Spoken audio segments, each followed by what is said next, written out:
En 2023, el ex Ministerio de Ciencia y Tecnología de la Nación lanzó una convocatoria para fortalecer y promover proyectos de ciencia ciudadana. ¿Qué es la ciencia ciudadana? Cuando el conocimiento académico y el no académico se cruzan para responder una pregunta científica. En esta oportunidad, Alejandro Saint-Esteban nos cuenta los detalles de su proyecto 4 estaciones, donde se vinculan con la comunidad Iriapú, la comunidad más grande en vía guaraní que hay en Puerto Iguazú.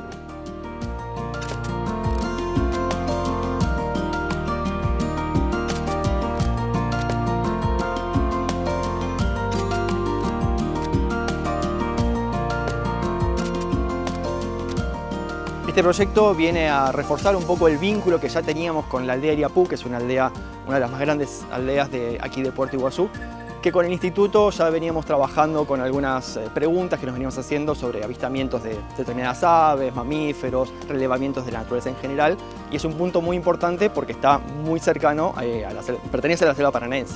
Entonces nos interesaba también tener un poco más de conocer un poco más el vínculo que hay entre lo que es la comunidad guaraní Imbiá que está ahí y el vínculo con la selva.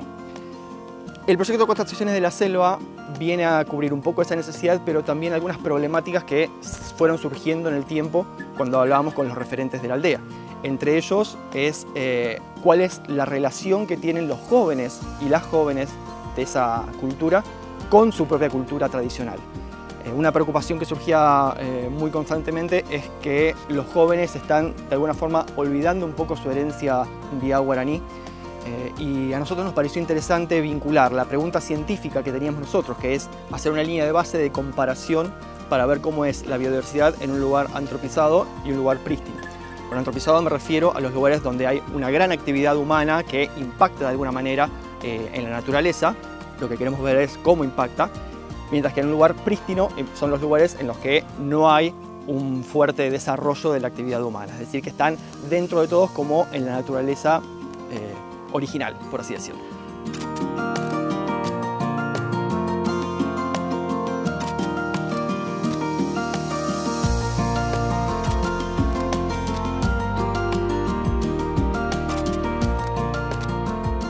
Uno de los desafíos más grandes que tiene el proyecto 4 estaciones de la selva es vincular las epistemologías occidentales o blancas con las tradicionales en vía guaraní. Y hacerlo sobre todo desde una postura humilde e igualitaria y equitativa. Hay una tendencia que la etnobiología suele sobre todo detallar, que la cultura blanca o occidental suele fagocitar a cualquier otro tipo de epistemología, porque son técnicas distintas. La epistemología guaraní en general tiene más una cultura de tradición oral, mientras que en la occidental las cosas escritas son por ahí las que tienen un nivel mayor. Entonces nosotros tenemos que tener siempre muy en claro que no hay una epistemología mejor o peor, que las dos saben entender la naturaleza a su propia manera. Eso es un eje crucial del proyecto 4 estaciones, que nosotros no queremos imponer ningún tipo de resultado. Nosotros queremos, con este proyecto de ciencia ciudadana, entender los resultados de una manera igualitaria.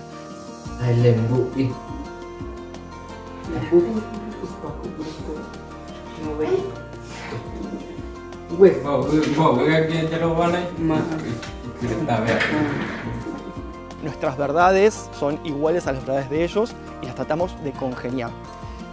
Como nosotros estamos formando a jóvenes, no solamente para que puedan absorber un poquito de su propia tradición, sino para que también puedan ser vigilantes del lugar en el que habitan, sí nosotros estamos enseñándoles algunas técnicas propias de nosotros para tener algunos números ordenados. Eso más que nada no porque nosotros creamos que es más importante hacer las cosas con números, sino porque el proyecto 4 estaciones y sus resultados pueden ser utilizados para traccionar políticas, para traccionar actividades de conservación. Entonces en esos ámbitos por ahí sí está bueno tener algún tipo de estadística un poco más ordenada. Pero dentro de lo que es entender la naturaleza, de las dos maneras estamos aprendiendo con una sinergia muy importante.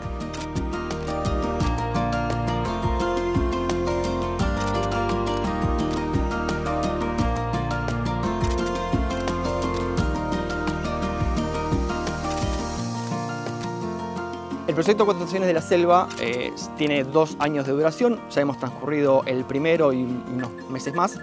Como lo dice el nombre, la idea es hacer relevamientos en las 4 estaciones del año y nosotros ya vamos recorridas 3, nos falta solamente los muestreos de otoño. Estos muestreos son en grupos de hongos, de artrópodos, de aves, de leñosas y de microbiología del suelo. Por ahora estamos en la etapa de generar los números y los resultados de cada una de las temporadas. Cuando tengamos el número de otoño vamos a poder hacer una comparación de todos esos números para ver en una línea de base cómo se comparan, qué diferencias hay entre las estaciones. Obviamente un solo año de detección es poco, pero por lo menos nos da una especie de idea sobre todo de cuál es la biodiversidad que hay en el proyecto. Los resultados que se obtengan por ser una pregunta científica van a ser publicables, van a ser preparados y procesados para que se puedan presentar en congresos, porque es una información muy importante. Obviamente para esto falta porque necesitamos tener los resultados bien constantes, pero sí, va a haber una publicación.